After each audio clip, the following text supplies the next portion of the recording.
Hi everyone, how are you doing? I'm back finally with another photography video.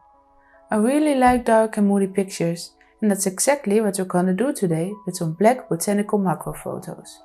A while ago I downloaded a free black preset from Signature Edits. I'll link it in the description so you can use it too. It works with Lightroom and Photoshop. I'm not sure if it works with other programs as well, but if you don't have Lightroom or Photoshop, you can download a free 7-day trial. The preset doesn't make your photos completely black and white, it leaves a few brown tones in the edit. I really like the look of it, so we're going to experiment with that preset today.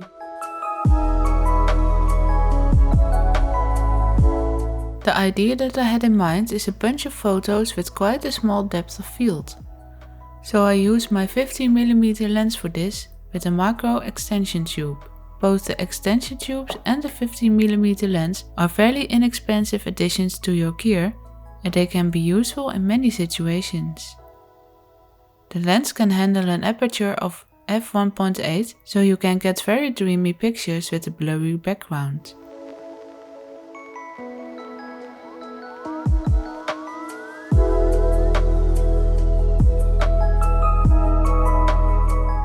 I've got this branch of the grape in our backyard.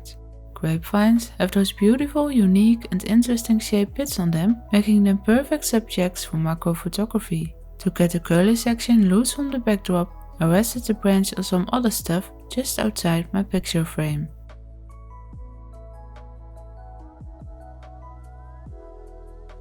I also used this tile as a backdrop that I bought at my local hardware store. It reflects a little bit of light and it gives some more interest to the background because of all of these speckles. That can really make a difference to the outcome of the photographs. As you can see in this picture that we're gonna edit together later on, you see that the tile creates a subtle change of texture in the background. That gives a slight outdoorsy feel to the photo, but I made this inside. That's pretty neat. Just experiment with possible backdrops that you already have at home.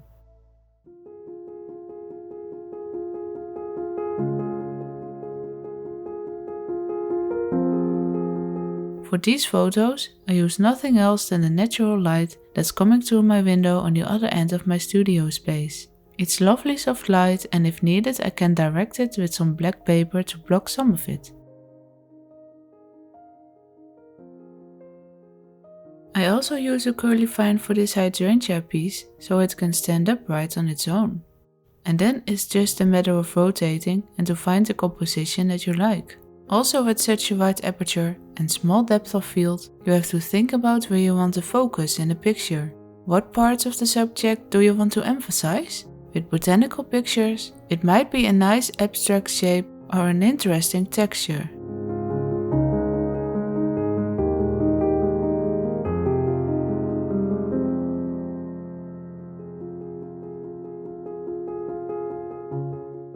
Only for the next photo I used a black backdrop.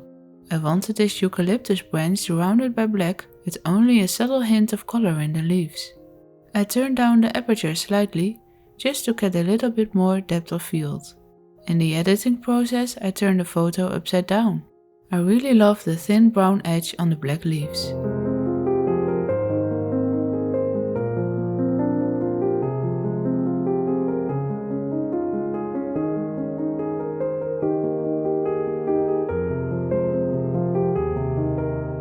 A hydrangea is actually a cluster of many small flowers.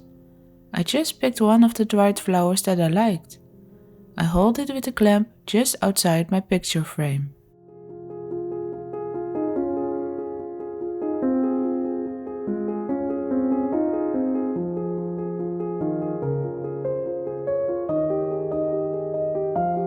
Now we're gonna edit one of the photos. I'm using Camera Raw from Photoshop. The first thing I do is applying the preset in the preset menu. Then I go back to the standard editing tab and adjust the sliders to fit my photograph. Those changes will be different for every picture. In my case I adjust the lighting a bit, lighten up the shadows to bring back some definition into the background, and I want a bit more of those brown tones in the photo, so I bump up the saturation of the branch in the color mixer tab. Then apply a bit with the sharpen and noise sliders in the detail tab to soften the transitions between the colors. If necessary, I crop the image to a slightly better composition and to fit the size for Instagram. And last but not least, I add my watermark with a custom brush in Photoshop itself. For this photo, I didn't need to do anything else like retouch disturbing elements in the background with a spot healing brush or something, so this one was a quick edit. And that was it. Let me know what you think in the comments down below. Also, if you have questions about me or my work, just ask.